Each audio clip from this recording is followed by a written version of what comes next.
Hello everyone. I hope कि आप लोग अच्छे होंगे।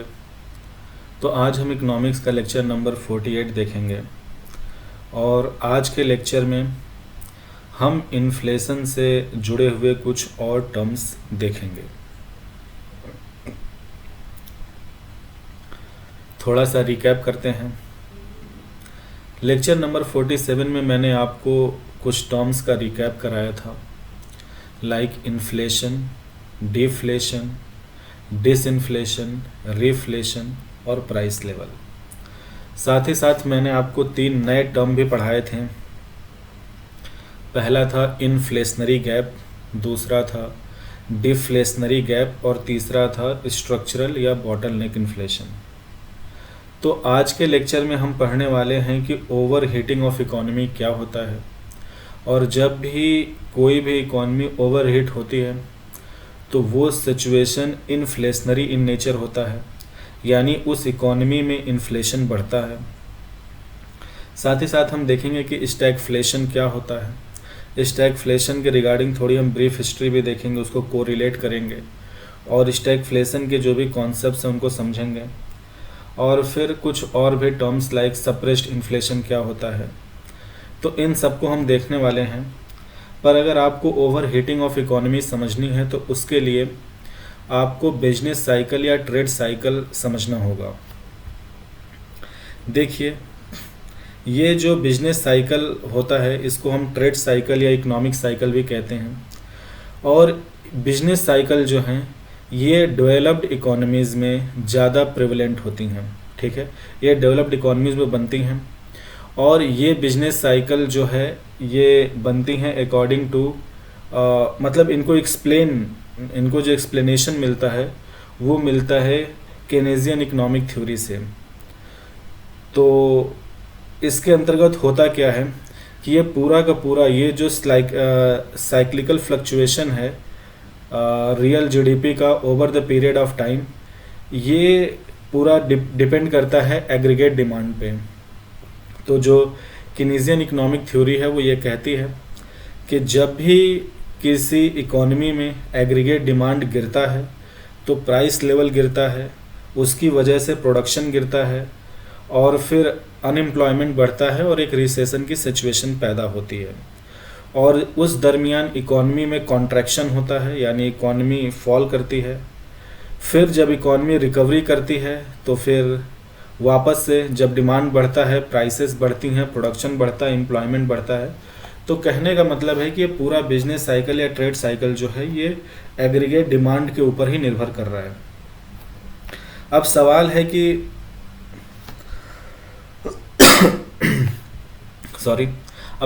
कि ये बिजनेस साइकिल या ट्रेड साइकिल का रेलेवेंस क्या है। देखिए, ये हमें डेवलप्ड इकोनॉमीज़ में देखने को मिलता है। क्यों? क्योंकि डेवलप्ड इकोनॉमीज़ में क्या है कि ये इकोनॉमिक सिचुएशन होती है।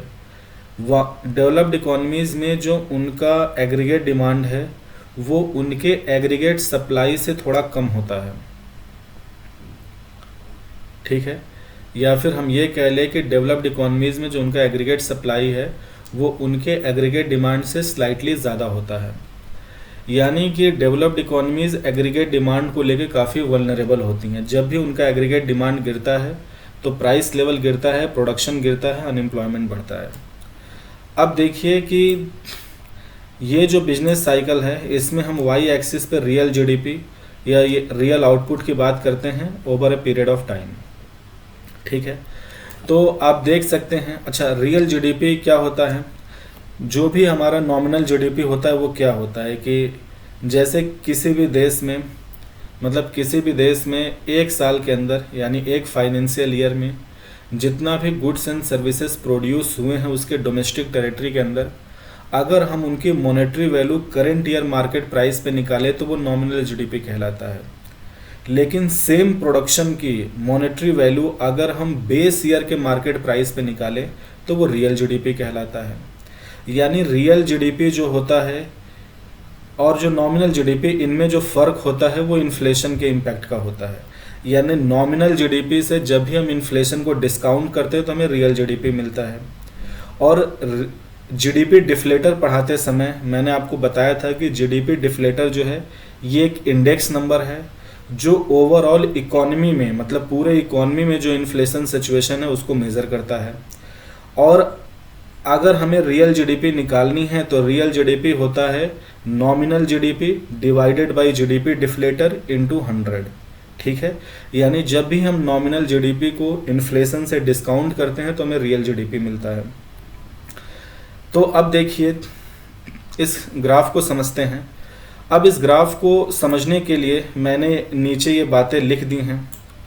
देखिए इस ग्राफ में ये जो फेज है OA का जो फेज है, आप इस दरमियान देखिए कि जो रियल जीडीपी है वो बढ़ रहा है। So during the phase OA real GDP बढ़ रहा है, तो इस OA फेज को हम एक्सपेंशन फेज बोलते हैं। तो इस दरमियान इकॉनमी में क्या आपको देखने को मिलेगा कि एग्रीगेट डिमांड बढ़ रहा होता है। चूँकि डिमांड बढ़ रहा होता है, डिमांड बढ़ने की वजह से प्राइस लेवल बढ़ता है, प्राइस लेवल बढ़ने की वजह से फर्म्स के लिए प्रॉफिट मार्जिन बढ़ता है, तो प्रोडक्शन बढ़ता है, सप्लाई बढ़ता है, रियल इनकम बढ़ता है, एम्प्लॉयमेंट बढ़ता है। तो एक्सपेंशन फेज में इकोनॉमी ग्रो करती है। ठीक है, यानी कि प्रोडक्शन बढ़ता है, रियल जीडीपी बढ़ती है। ये जो आपका पॉइंट ए है, okay let me right this, ये जो आपका सिचुएशन है ना, ये वाला सिचुएशन, इसको हम बोलते हैं बूम। ठीक है, ये आपका मैक्स पॉइंट है।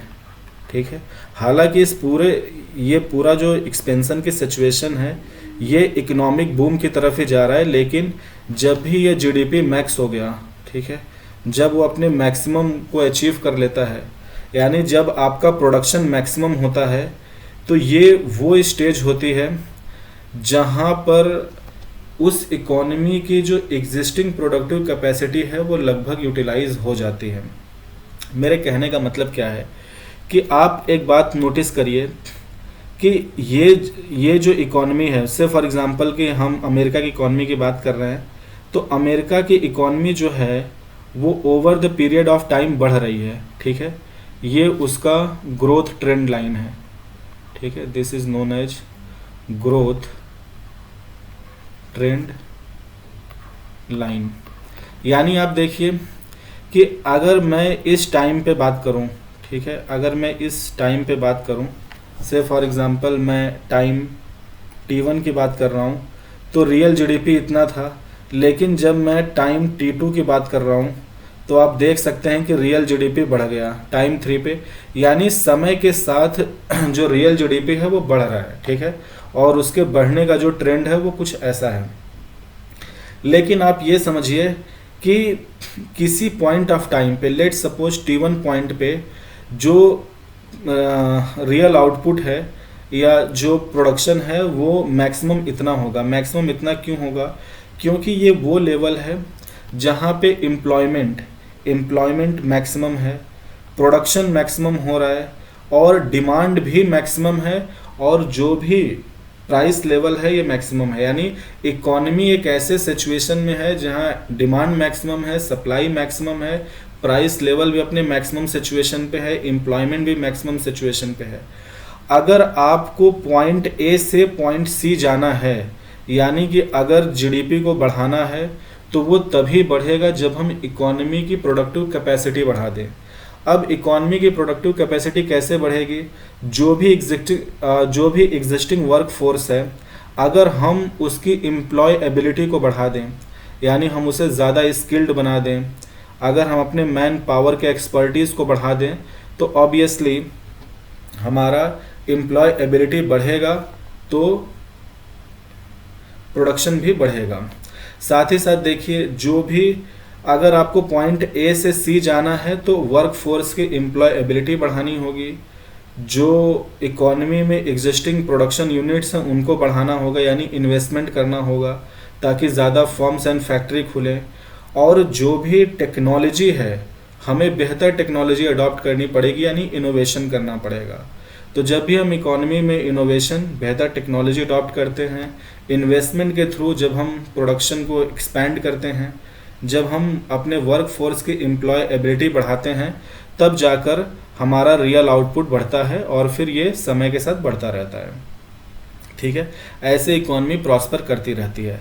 लेकिन इन टाइम के दौरान इकॉनमी में ये साइक्लिकल अप्स एंड डाउन्स आते हैं, और ये साइक्लिकल अप एंड डाउन आते हैं एग्रीगेट डिमांड में फ्लक्चुएशन की वजह से। अब जैसे मैंने बोला, ये जो पॉइंट ए है, अगर यहाँ पे एग्रीगेट डिमांड मैक्सिमम है, यानी कि वहाँ एग्रीगेट सप्लाई मैक्सिमम है, प्रोडक्शन मैक्सिमम है, एम्प्लॉयमेंट लेवल मैक्सिमम है। अगर मान लीजिए अमेरिका की अगर हम बात कर रहे हैं, किसी भी हाइपोथेटिकल कोई डेवलप्ड कंट्री है, अगर से फॉर एग्जांपल इस पॉइंट ए पे अगर मान लीजिए एग्रीगेट डिमांड गिरता है, जब भी एग्रीगेट डिमांड गिरेगा तो जाहिर सी बात है कि डिमांड गिरेगा तो प्राइसेस गिरेंगी, प्राइसेस गिरेंगी तो प्रोडक्शन गिरेगा, एम्प्लॉयमेंट गिरेगा। तो अगर प्रोडक्शन गिरेगा तो आपका रियल आउटपुट नीचे आएगा, यानी हम ए बी की तरफ बढ़ेंगे, और इस सिचुएशन को हम कॉन्ट्रैक्शन फेज बोलते हैं और उसी को हम रिसेशन बोलते हैं। मेरे कहने का मतलब क्या है, अब सवाल है कि एग्रीगेट डिमांड गिर क्यों सकता है। देखिए, किस एग्रीगेट डिमांड डिपेंड किस पे करता है, लोगों के परचेजिंग पावर पे, ठीक है, और लोगों की परचेजिंग पावर उनकी इनकम पे या इकोनॉमी में मनी सप्लाई पे डिपेंड करती है, और मनी सप्लाई डिपेंड करती है am not into money multiplier पे।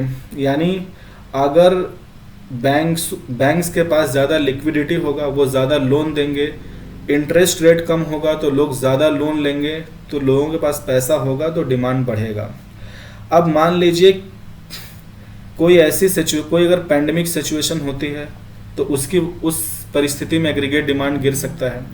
अगर मान लीजिए देश में कोई फाइनेंशियल फ्रॉड होता है, जैसे कि यूएस में 2008 में जो यूएस हाउसिंग रिसेशन था, वो एक तरह का फाइनेंशियल फ्रॉड ही था, बिकॉज जो सब स्टैंडर्ड या सब प्राइम लोन्स बांटे गए थे, बैंकों को ये आइडिया था कि ये सब स्टैंडर्ड लोन का मतलब यही है कि वो ऐसे लोगों को भी होम लोन्स दे रहे थे जिनकी रिपेमेंट कैपेसिटी नहीं थी। तो जब भी इकॉनमी में बड़ा फाइनेंशियल फ्रॉड होता है, या फिर कोई पैंडेमिक सिचुएशन होती है, या अगर किसी देश के गवर्नमेंट के ऊपर बहुत ज़्यादा डेट बर्डन है और गवर्नमेंट अपने कंजम्पशन एक्सपेंडिचर को ऑल ऑफ सडन रिड्यूस करती है, ठीक है, या वहाँ सेंट्रल बैंक इन्फ्लेशन को कंट्रोल करने के लिए कॉन्ट्रैक्शनरी मॉनेटरी पॉलिसी अपनाती है, तो इन सब का इम्पैक्ट होता है कि डिमांड गिरता है। और देखिए, जब भी डिमांड गिरेगा तो उससे क्या होगा कि प्राइस लेवल गिरेगा, प्राइस लेवल गिरेगा तो प्रोडक्शन गिरेगा, प्रोडक्शन गिरेगा तो अनएम्प्लॉयमेंट बढ़ेगा, ठीक है। और देखिए, जब प्राइस लेवल गिरता है, ठीक है, तो हम उसको बोलते हैं नेगेटिव इन्फ्लेशन, और उसी को डिफ्लेशन बोलते हैं।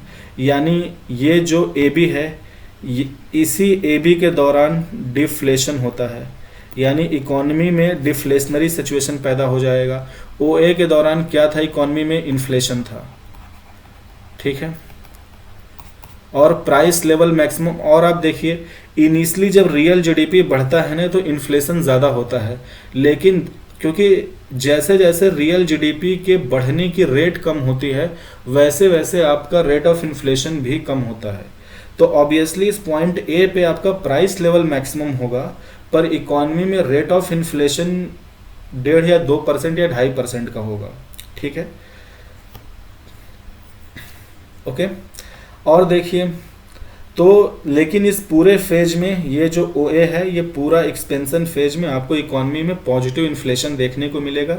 इनिशियली इन्फ्लेशन रेट हाई होता है, लेकिन जैसे जैसे इकॉनमी में प्रोडक्शन बढ़ता है, एम्प्लॉयमेंट बढ़ता है, एक सिचुएशन आती है, चूँकि एग्रीगेट सप्लाई जो है वो एग्रीगेट डिमांड से स्लाइटली ज़्यादा होती है, तो एक सिचुएशन आता है कि ऑटोमेटिकली प्राइस पे एक कंट्रोल लगता है और रेट ऑफ इन्फ्लेशन कम होते होते बहुत ही नॉर्मल रेट पे होता है, 1.5-2% पे होता है। और ये आपको डेवलप्ड कंट्रीज़ में देखने को मिलेगा। और ये जो पॉइंट है, इसके अराउंड इकॉनमी अपने बूम पे होती है, यानी वहाँ प्रोडक्शन मैक्सिमम है, डिमांड मैक्सिमम है, प्राइस लेवल मैक्सिमम है, एम्प्लॉयमेंट मैक्सिमम है।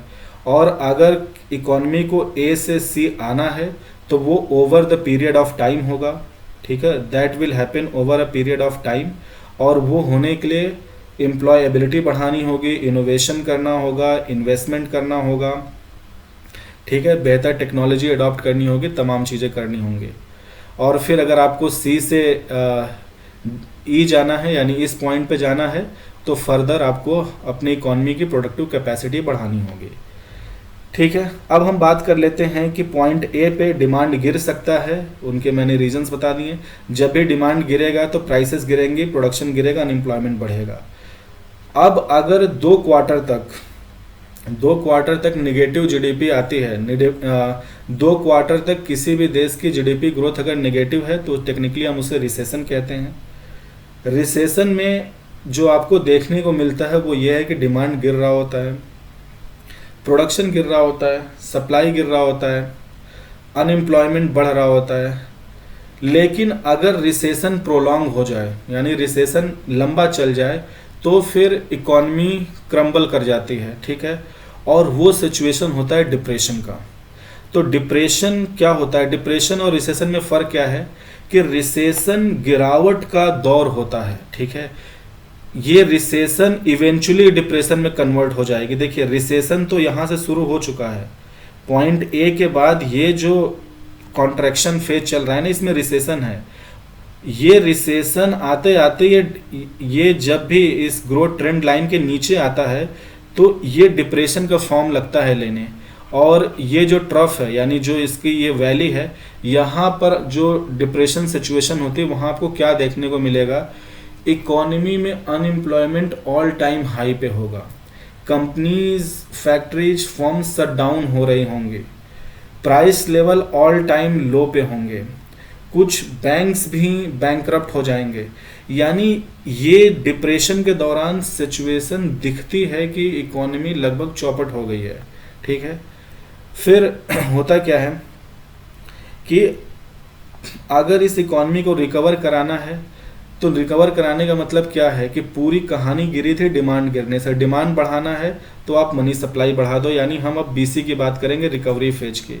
यानी जब हम मनी सप्लाई बढ़ाते हैं, लोगों के पास पैसा आएगा, डिमांड क्रिएट करेंगे, डिमांड होगा इकॉनमी में तो प्रोडक्शन होगा, बिकॉज जब भी डिमांड बढ़ेगा तो प्राइस लेवल बढ़ेगा, प्राइसेस बढ़ेंगे गुड्स एंड सर्विसेज की।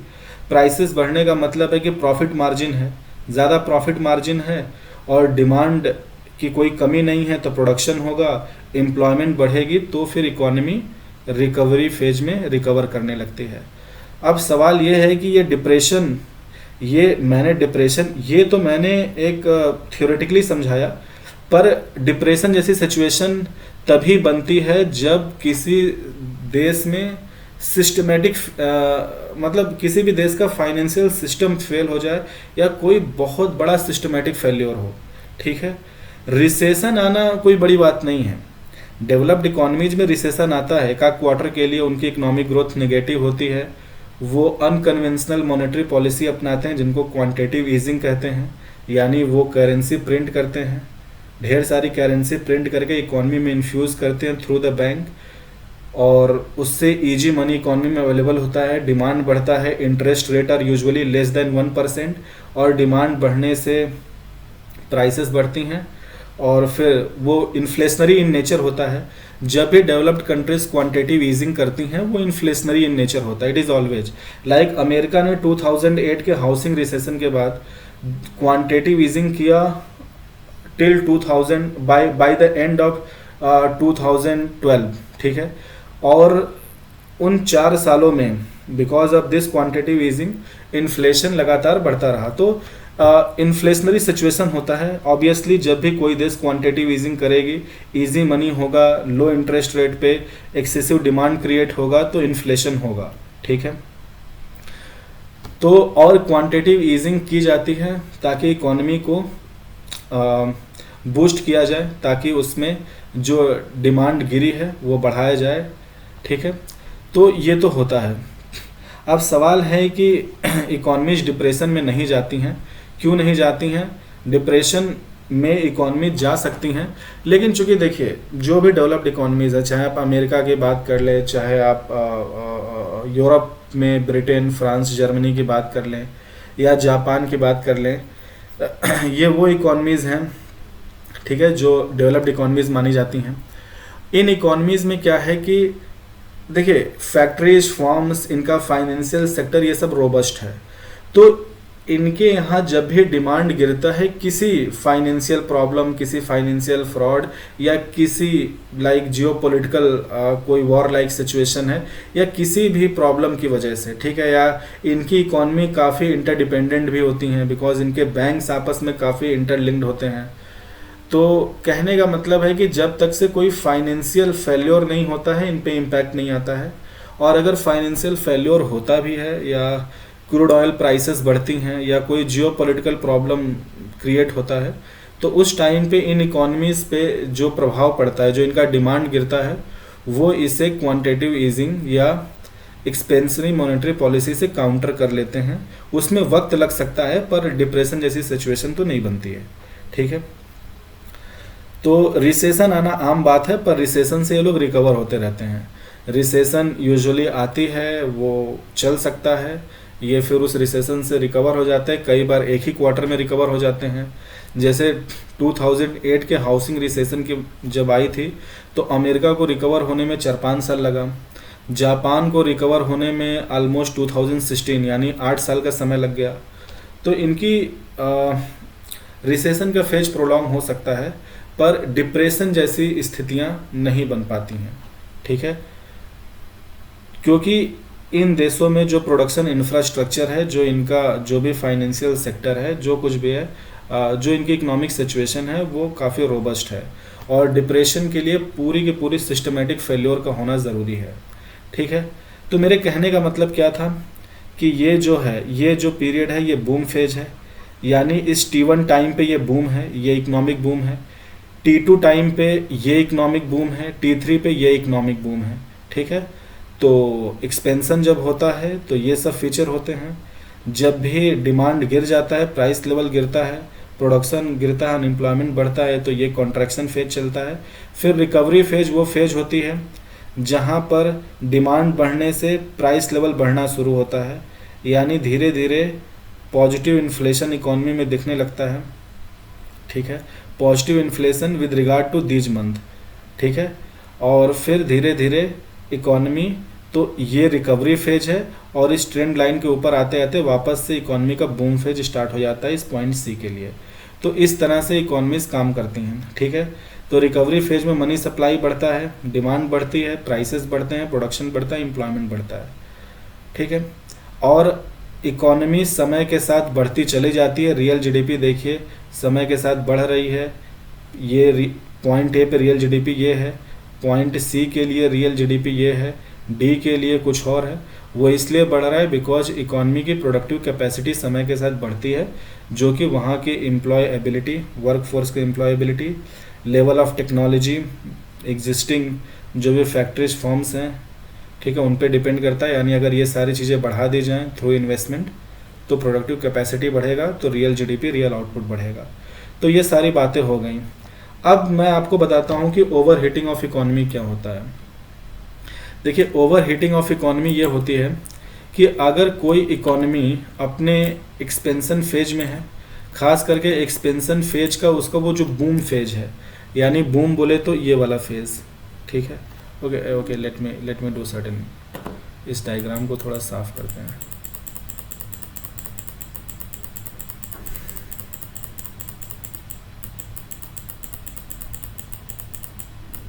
ओके, ठीक है।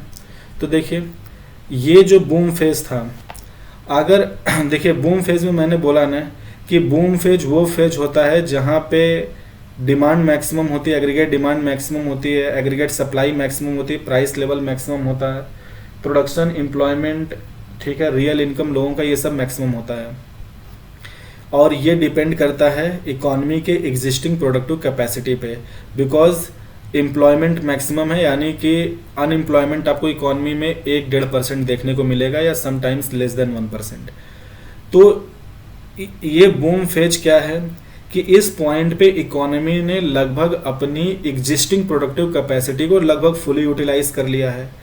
अगर बूम फेज में यहाँ पर, अगर इस बूम फेज में अगर एग्रीगेट डिमांड इकोनॉमी में स्टिल ज़्यादा हो एग्रीगेट सप्लाई से, यानी अगर अभी भी बूम फेज में मान लीजिए उस देश में गवर्नमेंट, अगर गवर्नमेंट बहुत ज़्यादा एक्सपेंडिंग करती है, गवर्नमेंट अगर अभी भी वहाँ की सेंट्रल बैंक करेंसी प्रिंट कर रही है, इकोनॉमी में मनी सप्लाई बढ़ रहा है, तो लोगों के पास इजी मनी है, यानी डिमांड उनका अभी भी हाई रहेगा।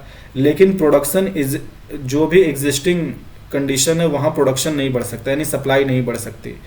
तो ये बूम फेज में ये जो इन्फ्लेशनरी गैप होता है, यानी कि बूम फेज में किसी देश में इन्फ्लेशनरी गैप, यानी वहाँ एग्रीगेट डिमांड अगर एग्रीगेट सप्लाई से ज़्यादा है तो इसको हम बोलते हैं ओवर हीटिंग ऑफ इकोनॉमी। ठीक है, और ये इन्फ्लेशनरी इन नेचर होता है। ओवर हीटिंग क्यों? क्योंकि आप इकोनॉमी को एक इंजन समझिए।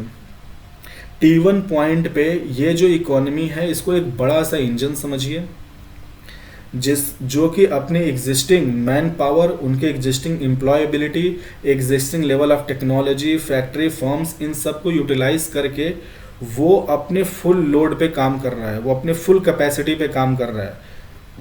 अगर आप उस इंजन पे और लोड बढ़ा देंगे तो लोड बढ़ाने से वो इंजन हीट होगा, वो इंजन ज़्यादा आउटपुट नहीं क्रिएट कर सकता, क्योंकि वो इंजन चल रहा है एग्जिस्टिंग प्रोडक्टिव कैपेसिटी पे।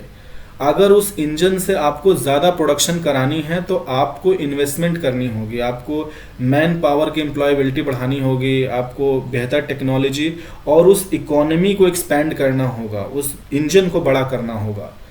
तो बूम फेज में चूँकि वो इंजन ऑलरेडी अपने मैक्सिमम फुल लोड पे काम कर रहा है, फुल लोड के अराउंड काम कर रहा है, तो अगर फर्दर मनी सप्लाई बढ़ने से या इजी मनी से डिमांड बढ़ते जाती है तो इकोनॉमी में सप्लाई नहीं बढ़ सकती। क्यों नहीं? क्योंकि वो अपने ऑलरेडी फुल कैपेसिटी के आसपास काम कर रहा है एग्जिस्टिंग कंडीशंस पे।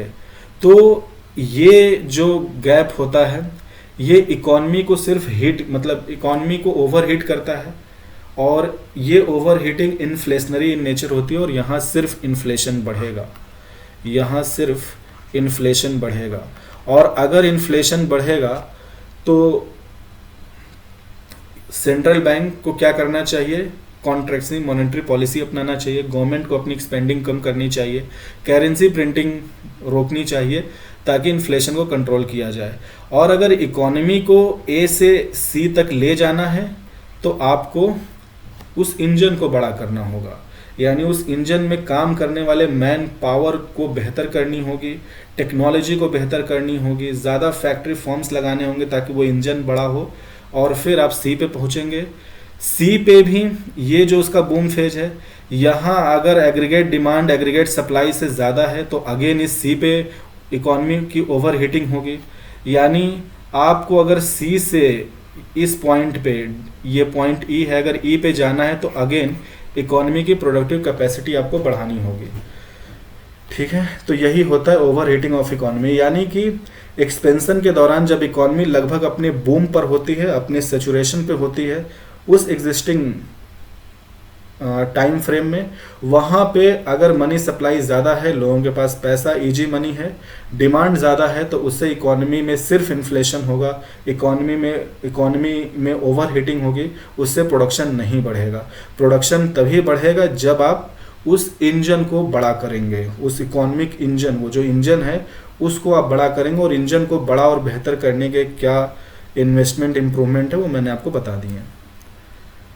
तो इसी को हम कहते हैं ओवर हीटिंग ऑफ इकोनॉमी। और तो ठीक है, यानी कि बिजनेस साइकिल या ट्रेड साइकिल ये डेवलप्ड इकोनॉमीज़ में आती रहती हैं। डिप्रेशन की सिचुएशन तभी बनेगी जब बहुत बड़ा सिस्टमेटिक फेलियर हो या फाइनेंशियल सिस्टम ऑल टुगेदर मतलब ख़राब, मतलब ठप बैठ जाए। ठीक है, रिसेशन आना आम बात है, रिसेशन आते हैं, 1-2 क्वार्टर में इम्प्रूवमेंट हो जाती है, कई बार रिसेशन प्रोलॉन्ग हो सकते हैं, लेकिन डिप्रेशन जैसी सिचुएशन नहीं बनती है, बिकॉज उनके पास क्वांटिटेटिव ईजिंग या मनी सप्लाई को बढ़ाने के रास्ते होते हैं, और डेवलप्ड इकोनॉमीज़ में अपना जो सिस्टम है, जो भी प्रोडक्शन इकोनॉमी है, वो काफ़ी रोबस्ट होती है, तो वो रिसेशन, वो इकोनॉमिक स्लो डाउन को झेलते रहते हैं, and eventually they come out of it.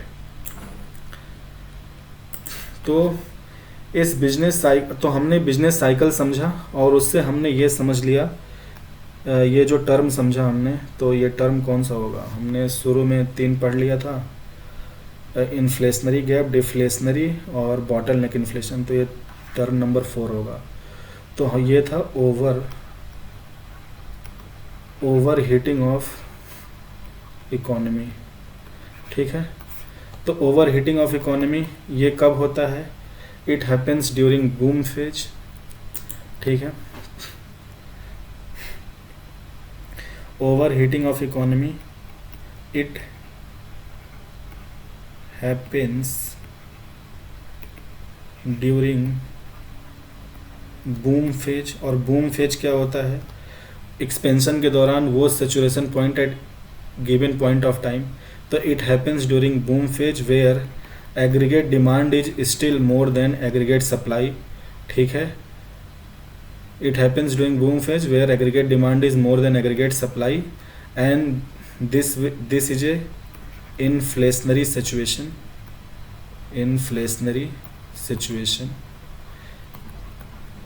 ठीक है, और इसकी वजह से इन्फ्लेशन होता है। ये भी एक तरह का इन्फ्लेशनरी गैप है। ठीक है, डिमांड सप्लाई से ज़्यादा, मतलब aggregate demand is more than aggregate supply, और ये एग्रीगेट सप्लाई वो बूम फेज की है। ये एग्रीगेट सप्लाई मैक्सिमम है। ठीक है, on existing productive capacity of that economy. तो ये एक तरह का इन्फ्लेशनरी सिचुएशन ही होता है and this will lead to inflation in the economy. यानी इकोनॉमी में इन्फ्लेशन बढ़ेगा, पर ये प्रोडक्शन में उसका कोई ख़ास इम्पैक्ट नहीं आने वाला है। प्रोडक्शन में ख़ास इम्पैक्ट तभी आएगा अगर हमें इकोनॉमी के ओवर हीटिंग को बचाना है, तो हमें क्या करना होगा? प्रोडक्शन को बढ़ाना होगा। और प्रोडक्शन तब बढ़ेगा जब हम एग्जिस्टिंग मैन पावर की एम्प्लॉयबिलिटी को बढ़ा दें। ठीक है, इनोवेशंस के थ्रू हम क्या करें? बेटर टेक्नोलॉजी को अडॉप्ट करें। बेटर टेक्नोलॉजी अडॉप्ट करें प्रोडक्शन में। तीसरा, इन्वेस्टमेंट होना चाहिए। Investment in terms of fix capital. ठीक है, investment in terms of fix capital यानी ज़्यादा फैक्ट्री मशीनरी इक्विपमेंट होनी चाहिए। ये इन्वेस्टमेंट इन ह्यूमन कैपिटल था, और ये भी टेक्नोलॉजी को इम्प्रूव करना, मतलब एक तरह का कैपिटल इन्वेस्टमेंट ही है। और साथ ही साथ गवर्नमेंट पॉलिसीज़ भी ठीक होनी चाहिए। गवर्नमेंट का मार्केट में इंटरवेंशन बैलेंस होना चाहिए। ठीक है, मार्केट फ्रीली ऑपरेट करे तो ज़्यादा बेहतर है। तो ये सारी चीज़ें जब होंगी तब जाकर प्रोडक्शन बढ़ेगा, और फिर जब प्रोडक्शन बढ़ेगा तो सप्लाई बढ़ेगी, तो प्राइसेस कम हो जाएंगे। यानी इकोनॉमी के ऊपर जो बर्डन था, जो इकोनॉमी पे बर्डन क्रिएट हो रहा था, वो धीरे धीरे रिलैक्स होने लगेगा। यानी overheating of economy solve होने लगेगी। Okay, let me pause the video here and then we will continue.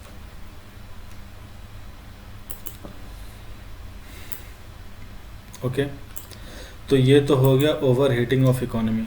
ठीक है, यहाँ पे जो हम अगला टर्म समझने वाले हैं वो है स्टैगफ्लेशन।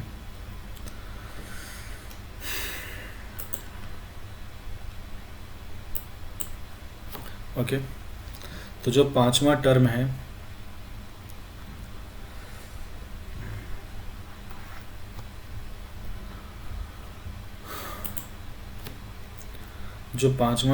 वो है stagflation.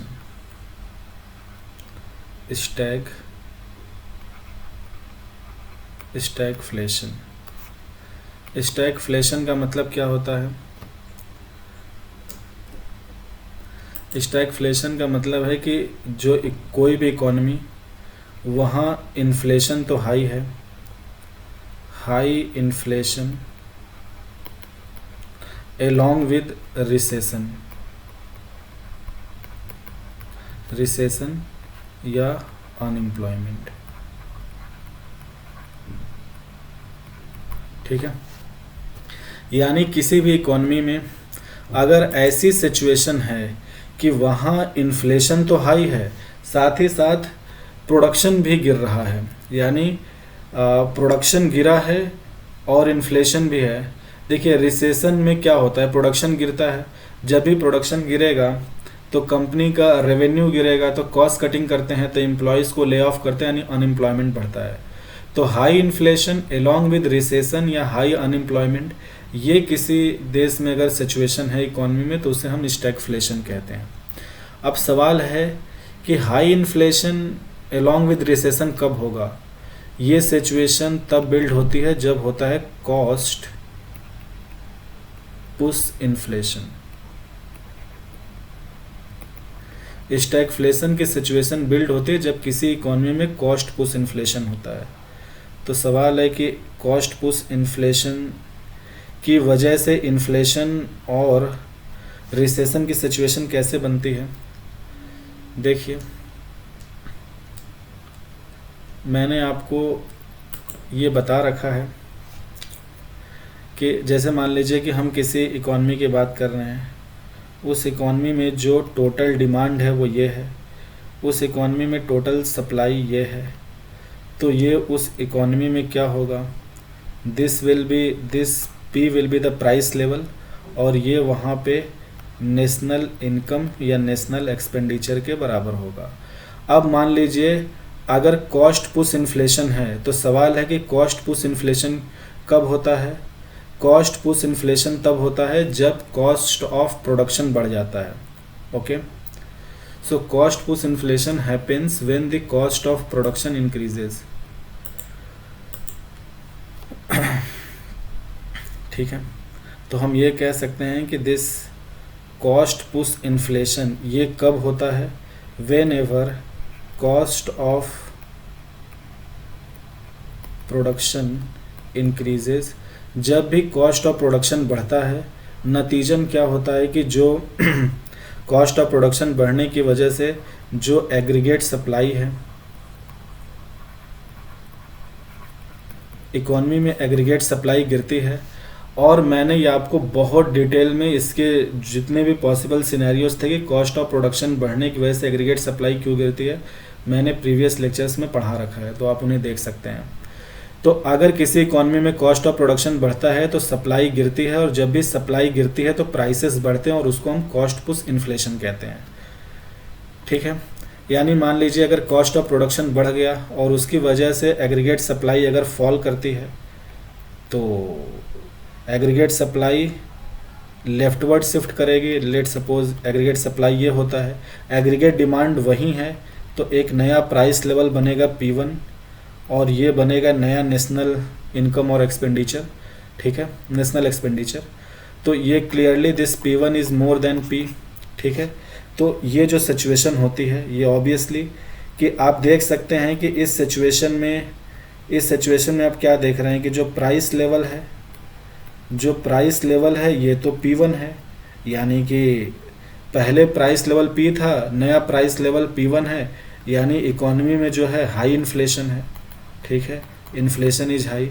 At the same time आप ये देख रहे हैं कि जो एग्रीगेट सप्लाई है वो AS1 हो गया है, यानी एग्रीगेट सप्लाई अगर गिर गया, इसका मतलब है कि एग्रीगेट सप्लाई तभी गिरेगा जब प्रोडक्शन गिरेगा, और अगर प्रोडक्शन गिरता है तो ऑब्वियसली कंपनीज कॉस्ट कटिंग करेंगी, तो जो अनएम्प्लॉयमेंट है ये बढ़ेगा। ठीक है, यानी आप देख सकते हैं कि जब भी कॉस्ट पुश इन्फ्लेशन होता है तो कॉस्ट पुश इन्फ्लेशन का इम्पैक्ट ये होता है कि इकोनॉमी में इन्फ्लेशन तो होती है पर सप्लाई गिरती है, सप्लाई गिरती क्योंकि प्रोडक्शन गिरता है, और जब प्रोडक्शन गिरेगा तो कंपनीज की रेवेन्यू गिरेगी, तो वो कॉस्ट कटिंग करेंगे, यानी अनएम्प्लॉयमेंट बढ़ेगा। इसीलिए मैंने बोला high inflation along with high unemployment और रिसेशन क्योंकि प्रोडक्शन गिर गया है। ठीक है, तो इस सिचुएशन को स्टैगफ्लेशन कहते हैं। अब सवाल है कि दुनिया ने स्टैगफ्लेशन कब कब देखा है। देखिए दुनिया में जो अनप्रिडिक्टेबल, मतलब आप ये कह लीजिए कि एक जो 1973 का जो ऑयल क्राइसिस था, जिसको हम बोलते हैं फर्स्ट ऑयल शॉक, वो अनप्रिडिक्टेबल था, मतलब किसी को उसका आइडिया नहीं था।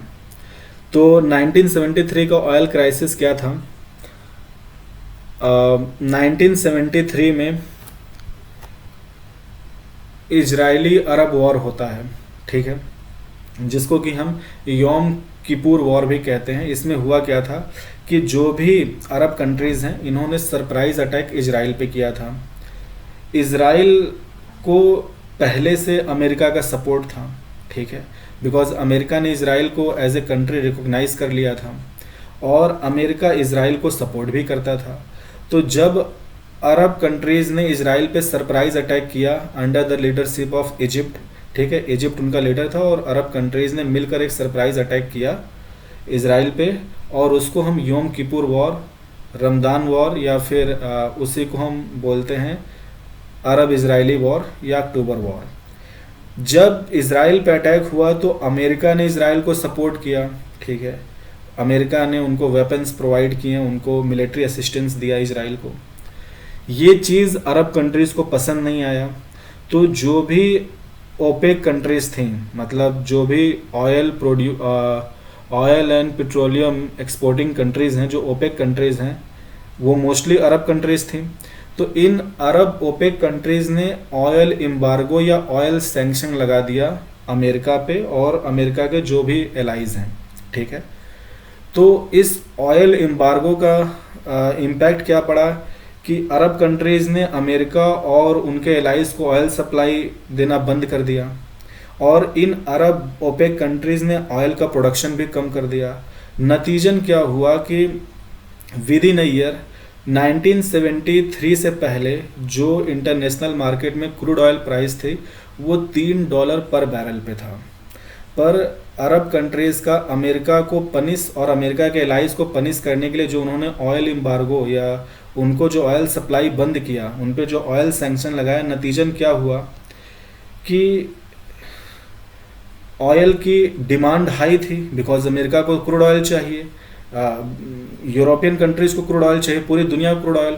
अब ऑयल की डिमांड इंटरनेशनल मार्केट में अचानक से बहुत ज़्यादा बढ़ गया। अब ऑयल की डिमांड बढ़ गई, अरब कंट्रीज़ ने उनका प्रोडक्शन कम कर दिया, एक्सपोर्ट इन कंट्रीज़ को बंद कर दिया और बाकी कंट्रीज़ को भी कम कर दिया। तो नतीजन क्या हुआ कि क्रूड ऑयल प्राइसेस, चूँकि डिमांड ज़्यादा है सप्लाई कम है, तो अगर डिमांड ज़्यादा होगा सप्लाई कम तो प्राइसेस ऊपर जाएंगे। तो with in a year crude oil price $3 पर बैरल से $12 पर बैरल हो गई। अगर आप इस चेंज को कैलकुलेट करेंगे तो ये 300% का चेंज था, यानी क्रूड ऑयल प्राइसेस 300% बढ़ गई, ठीक है। अब आप ये समझिए कि इस फेज में होता क्या है कि डॉलर बहुत ज़्यादा डिवैल्यू भी कर गया, क्योंकि 1973 से पहले एक बैरल क्रूड ऑयल हम $3 में खरीद सकते थे, लेकिन अब सेम एक बैरल क्रूड ऑयल खरीदने के लिए आपको $12 पे करना पड़ रहा है, यानी कि आपको सेम क्वांटिटी खरीदने के लिए 4 गुना ज़्यादा डॉलर पे करना पड़ रहा है, यानी डॉलर की जो डिवैल्यूएशन थी वो बहुत ज़्यादा हो गई। तो क्रूड ऑयल प्राइसेस बढ़ने से डॉलर बहुत डिवैल्यू हो गया। नतीजन होता क्या है कि पूरी दुनिया में कॉस्ट पुश इन्फ्लेशन हो गया। अमेरिका में डॉलर डिवैल्यू किया, साथ ही साथ उनके यहाँ भी क्रूड ऑयल प्राइसेस महंगी। अब क्रूड ऑयल एक ऐसी चीज़ है जिससे कि हम पेट्रोल और डीजल और बहुत सारे तरह के केरोसिन जो भी फ्यूल हैं हम इनको एक्सट्रैक्ट करते हैं, ठीक है। तो अगर क्रूड ऑयल महंगा हो जाएगा तो फ्यूल महंगा हो जाएगा, ट्रांसपोर्टेशन महंगा होगा, ट्रांसपोर्टेशन हर चीज़ में इन्वॉल्व है। तो कहने का मतलब है कि अगर ट्रांसपोर्टेशन कॉस्ट बढ़ेगी तो कॉस्ट ऑफ प्रोडक्शन बढ़ेगा, और कॉस्ट ऑफ प्रोडक्शन बढ़ने की वजह से सप्लाई गिर गई, कॉस्ट पुश इन्फ्लेशन हो गया। यानी दुनिया में इन्फ्लेशन था, लेकिन दुनिया में जो इन्फ्लेशन था वो कॉस्ट पुश इन्फ्लेशन था, तो उसकी वजह से स्टैगफ्लेशन की सिचुएशन पैदा हो गई। अमेरिका में भी स्टैगफ्लेशन बना रहा, यूरोप में भी स्टैगफ्लेशन बना रहा, इंडिया को भी स्टैगफ्लेशन फेस करना पड़ा, इंडिया, चाइना, इनफैक्ट पूरी दुनिया ने स्टैगफ्लेशन देखा, ठीक है। पहली ऑयल क्राइसिस या ऑयल शॉक से जब दुनिया उभर रही थी, एक तो क्रूड ऑयल प्राइसेस बढ़ गए और वो क्रूड ऑयल प्राइसेस में बढ़ोतरी फिर लगभग बनी रही। 1979 आते आते दोबारा ऑयल शॉक दुनिया को लगता है, and that was because of Iranian revolution. 1979 में इरानियन रिवोल्यूशन होता है और 1980 में ईरान इराक वॉर हो जाता है। इसकी वजह से अगेन जो और ईरान इराक दोनों ही major crude oil producing countries हैं, तो इनका जो क्रूड ऑयल प्रोडक्शन है ये गिर जाता है, और जो भी इंटरनेशनल मार्केट में क्रूड ऑयल की सप्लाई है वो गिर जाती है। इनकी वजह से क्रूड ऑयल प्राइसेस अगेन बढ़ते हैं। ये दुनिया को दूसरा ऑयल शॉक लगता है, और दुनिया को जब दूसरा ऑयल शॉक लगता है अगेन दुनिया कॉस्ट पुश इन्फ्लेशन को फेस करती है, और फिर से स्टैगफ्लेशन की सिचुएशन बनती है। तो मेरे कहने का मतलब था कि जब भी कोई देखिए, जब भी दुनिया में कोई बहुत बड़ा जियोपॉलिटिकल टर्न आउट होता है जिसकी वजह से कि क्रूड ऑयल प्राइसेस बढ़ जाएं, फर्टिलाइज़र के प्राइसेस बढ़ जाएं, फूड ग्रेन के प्राइसेस बढ़ जाएं, तो इन सारे सिचुएशन में क्या होता है, कॉस्ट पुश इन्फ्लेशन होता है। और जब भी कॉस्ट पुश इन्फ्लेशन होगा तो दुनिया को स्टैगफ्लेशन फेस करनी पड़ेगी। और स्टैगफ्लेशन सबसे पहले वो इकॉनमीज फेस करती हैं जो डेवलप्ड इकॉनमीज़ हैं, बिकॉज वो रिसेशन को लेके ज़्यादा प्रोन होती हैं, ठीक है, क्योंकि उनके यहाँ सप्लाई उनके यहाँ डिमांड कम है, एग्रीगेट डिमांड उनके यहाँ कम है।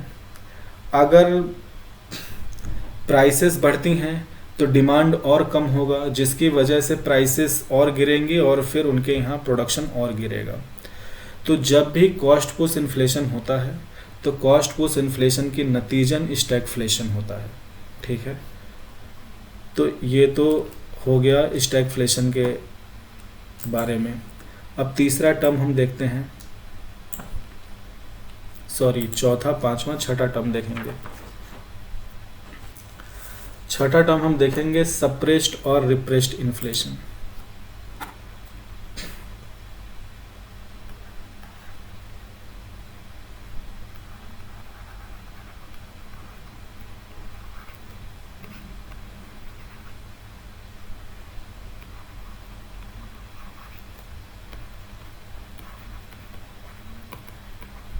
सप्रेस्ड और रिप्रेस्ड इन्फ्लेशन।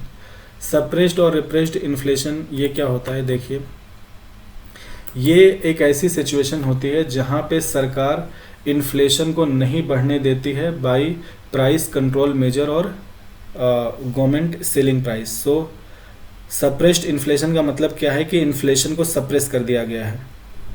सो इसका मतलब है कि inflation has been suppressed by government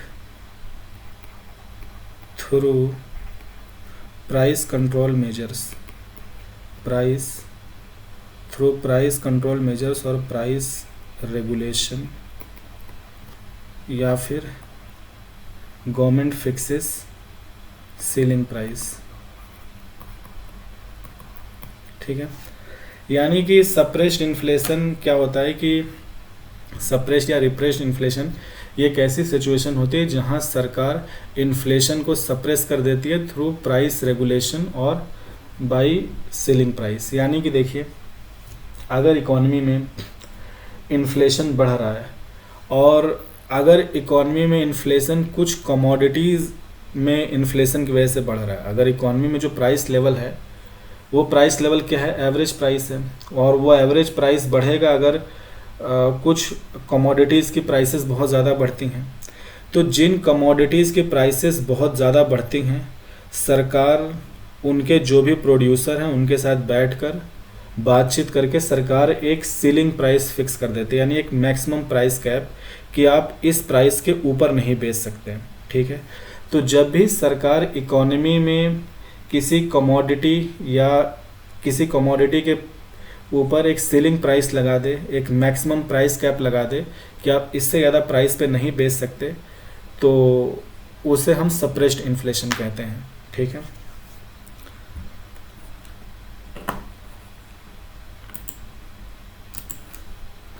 और सरकार इन्फ्लेशन को सप्रेस क्यों करती है, देखिए, सीलिंग प्राइस फिक्स करना अच्छी बात इसलिए होती है क्योंकि अगर इकॉनमी में इन्फ्लेशन हो रहा है, यानी अगर इकॉनमी में किसी कमोडिटी की अगर बहुत ज़्यादा डिमांड है डिमांड की वजह से अगर उसकी प्राइसेस बढ़ रही हैं, और प्राइसेस बढ़ रही मतलब इन्फ्लेशन है, यानी कि अगर बहुत ज़्यादा प्राइसेस है तो ऑलरेडी प्रॉफिट मार्जिन बहुत ज़्यादा है।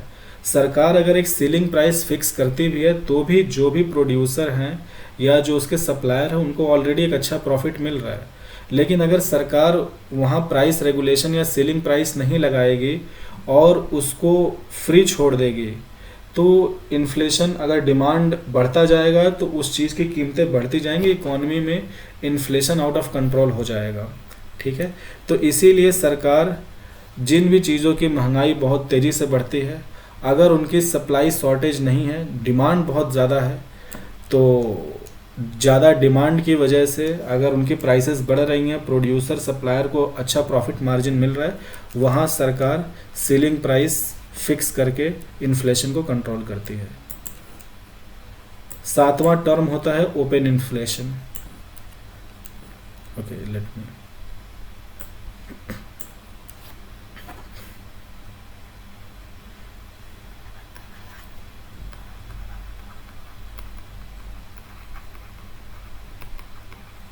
सातवां टर्म होता है ओपन इन्फ्लेशन, और ये बिल्कुल उल्टा होता है सप्रेस्ड इन्फ्लेशन का। यानी एक ऐसा सिचुएशन,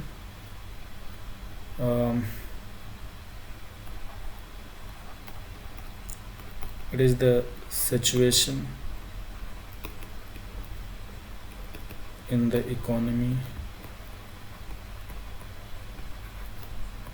वेयर government